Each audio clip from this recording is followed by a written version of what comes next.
বিসমিল্লাহির রহমানির রহিম। হযরত আব্দুল্লাহ বিন আমর ইবনুল আস রাদিয়াল্লাহু তাআলা বর্ণিত রাসূলুল্লাহ সাল্লাল্লাহু আলাইহি ওয়াসাল্লাম 40 নেক আমল আছে, তার মধ্যে সর্বোচ্চ হল দুধ পানের জন্য সাময়িকভাবে দানকৃত বকরি। কোনো আমলকারী যদি ওই 40টি আমল একটি আমলও করে এবং উহার সওয়াব লাভের আশা রাখে এবং ওই আমলের সহিত আল্লাহর যে ওয়াদা রয়েছে উহার বিশ্বাস রাখে, তবে উহার কারণে আল্লাহ তাকে অবশ্যই জান্নাতে দাখিল করিবেন। হযরত আদি বিন হাতিম রাদিয়াল্লাহু বলেন, নবী করিম সাল্লাল্লাহু আলাইহি ওয়াসাল্লামকে আমি বলিতে শুনিয়াছি, তোমরা জাহান্নামের আগুন হইতে বাঁচিয়া থাকিবার চেষ্টা করো, এমনকি এক টুকরা খেজুর দান করিয়া হইল। বুখারী মুসলিম শরীফ।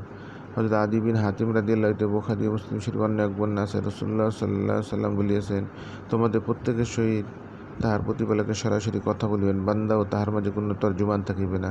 তখন সে তাহার ডান দিকে তাকাইবে এবং ওই সমস্ত নেক আমলে শুধু দেখিতে পাইবে যাহা সে অগ্রবর্তী করিয়াছে, আর সে তাহার বাম দিকে তাকাইবে এবং ওই সমস্ত বদ আমলে শুধু দেখিতে পাইবে যাহা সে অগ্রবর্তী করিয়াছে, আর সে তাহার সম্মুখে তাকাইবে, কিন্তু সম্মুখে আগুন ছাড়া কিছুই দেখিতে পাইবে না। সুতরাং তোমরা আগুন হইতে নিজেদেরকে রক্ষা করো, এমনকি এক টুকরা খেজুর দ্বারাও যদি হয়, আর যে ইহাও না পায় সে যেন উত্তম কথা দ্বারা আগুন হইতে রক্ষা পাইবার চেষ্টা করে।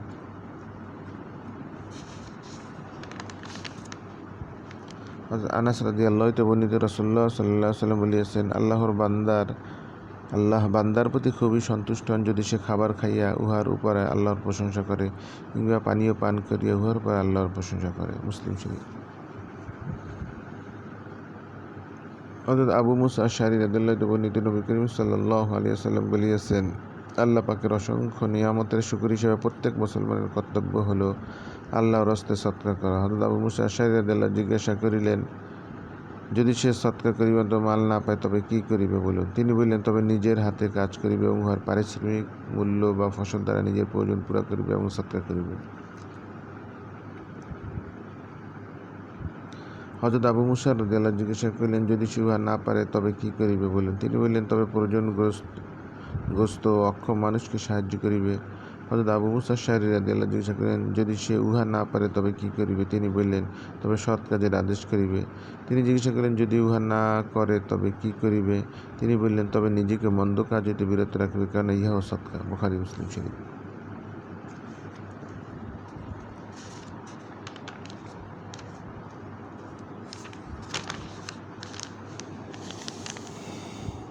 হযরত আয়েশা রাদিয়াল্লাহু তাআলা বর্ণিত আছে, নবী করিম সাল্লাল্লাহু আলাইহি ওয়াসাল্লাম একদিন তাহার নিকট তাশরীফ আনলেন, তখন তাহার নিকট এক স্ত্রীলোক উপস্থিত ছিল। তিনি জিজ্ঞাসা করিলেন, এই স্ত্রীলোকটি কে? হযরত আয়েশা রাদিয়াল্লাহু আনহা আরজ করিলেন, সে অমুক, তাহার নামাজের খুব চর্চা হয়। তিনি বলেন, থামো, তোমরা অতটুকুই করিও যতটুকু নিয়মিতভাবে করিতে সক্ষম হইবে। আল্লাহর কসম, আল্লাহ বিরক্ত হইবেন না যতক্ষণ না তোমরা বিরক্ত হও তাহার নিকট সে ইবাদতই প্রিয় যাহা ইবাদতকারী নিয়মিতভাবে করে। বুখারী মুসলিম শরীফ। হযরত আনাস রাদিয়াল্লাহু বলেন, তিন ব্যক্তি নবী করিম সাল্লাল্লাহু আলাইহি ওয়াসাল্লামের স্ত্রীগণের গৃহে আসিয়া নবী করিম সাল্লাল্লাহু আলাইহি ওয়াসাল্লাম ইবাদত সম্পর্কে জিজ্ঞাসা করিলেন। যখন তাহাদিগকে সেই সম্পর্কে বলা হইল, তখন মনে হইল যেন তাহারা উহাকে অতি অল্প বিবেচনা করিলেন। তাই বললেন, নবী করিম সাল্লাল্লাহু আলাইহি ওয়াসাল্লামের সহিত তোমাদের কি তুলনা? তাহার তো পরবর্তী সমস্ত গুনাহ মাফ করিয়া দেওয়া হইয়াছে। তাহাদের একজন বলিলেন, আমি কিন্তু সর্বদা সারা রাত জাগরণ করিয়া নামাজ পড়িব। অন্যজন বলিলেন, আমি সারা বৎসর রোজা রাখিব, কোনো দিন রোজা বাদ দিব না। তৃতীয়জন বলিলেন, আমি নারীসঙ্গ বর্জন করিব, কখনো বিবাহ করিব না। তখন রাসূলুল্লাহ সাল্লাল্লাহু আলাইহি ওয়াসাল্লাম তাহাদের নিকট আসিয়া জিজ্ঞাসা করিলেন, তোমরাই কি এমন এমন কথা বলিয়াছ? শোনো, আল্লাহর কসম, আমি আল্লাহকে তোমাদের চাইতে বেশি ভয় করি এবং তোমাদের চাইতে বেশি তাকওয়া অবলম্বন করি। অথচ আমি রোজা রাখি, আবার রোজা বাদ দিই, রাতে নফল নামাজ পড়ি, আবার ঘুমাই এবং বিবাহ করি। সুতরাং যে আমার সুন্নাত হইতে বিমুখ হইবে সে আমার সহিত সম্পর্কিত নয়।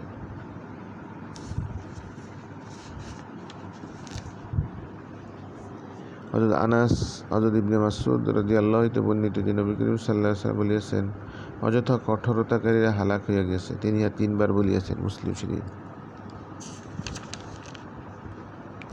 হযরত আবু হুরায়রা রাদিয়াল্লাহু আনহু বর্ণিত নবী করিম সাল্লাল্লাহু আলাইহি ওয়াসাল্লাম বলিয়াছেন, নিঃসন্দেহে দ্বীন হইল সহজ বিষয়। যে ব্যক্তি দ্বীনের সহিত শক্তি প্রদর্শন করিবে উহা তাকে পরাস্ত করিয়া ছাড়িবে। সুতরাং তোমরা মধ্যম পন্থা অবলম্বন করো এবং সাধ্যমতো আমল করো এবং নিয়মিত আমল অল্প হইলেও উহা দ্বারা সওয়াব লাভের সুসংবাদ গ্রহণ করো। আর ইবাদত করিবার ব্যাপারে সকাল সন্ধ্যা ও রাত্রের কিছু অংশ হইতে সাহায্য গ্রহণ করো। বুখারী মুসলিম শরীফ। বুখারী শরীফ অন্য বর্ণনা আছে, মধ্যম পন্থা অবলম্বন করো এবং সাধ্যমতো আমল করো, আর সকালে সন্ধ্যা রাতের কিছু অংশে যাত্রা করো। মধ্যম পন্থা অবলম্বন করো, মধ্যম পন্থা অবলম্বন করো, উদ্দেশ্য সফল হইবে। হযরত আনাস রাদিয়াল্লাহু আনহু নবী করিম সাল্লাল্লাহু আলাইহি ওয়াসাল্লাম মসজিদে প্রবেশ করিলেন, তখন মসজিদের 2 খুঁটির মাঝে একটি রশি টানানো দেখিতে পাইলেন। তিনি জিজ্ঞাসা করিলেন, এই রশি কিসের? তাহার আরজ করিলেন, ইহা যায়নাবের রশি। নামাজ পড়িতে পড়িতে তিনি যখন ঝিমাইয়া পড়েন, তখন রশি সে হেলান দেন। তখন নবী সাল্লাল্লাহু আলাইহি ওয়াসাল্লাম বললেন, ইহা খুলিয়া ফেলো, তোমাদের প্রত্যেকের উচিত প্রফুল্ল অবস্থায় নামাজ পড়া এবং ক্লান্তির সময় শুইয়া পড়া। বুখারী মুসলিম শরীফ।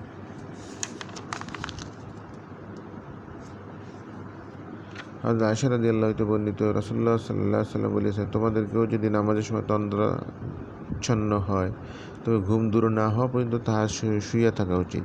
কেননা তোমাদের কেউ যদি ঝিমানো অবস্থায় নামাজ পড়িতে থাকে এবং কি বলিতেছে তা বুঝিতে না পারে, তবে হয়তো ইস্তেগফার করিতে গিয়া নিজেকে অভিসম্পদ করিয়া বসিবে। বুখারী মুসলিম শরীফ। হযরত জাবের বিন সামুরা রাদিয়াল্লাহু আনহু, আমি নবী করিম সাল্লাল্লাহু আলাইহি ওয়াসাল্লামের পিছনে বহু নামাজ পড়িয়াছি, তাহার নামাজ ছিল নাতি দীর্ঘ এবং তাহার খুতবা ছিল নাতি দীর্ঘ। মুসলিম শরীফ।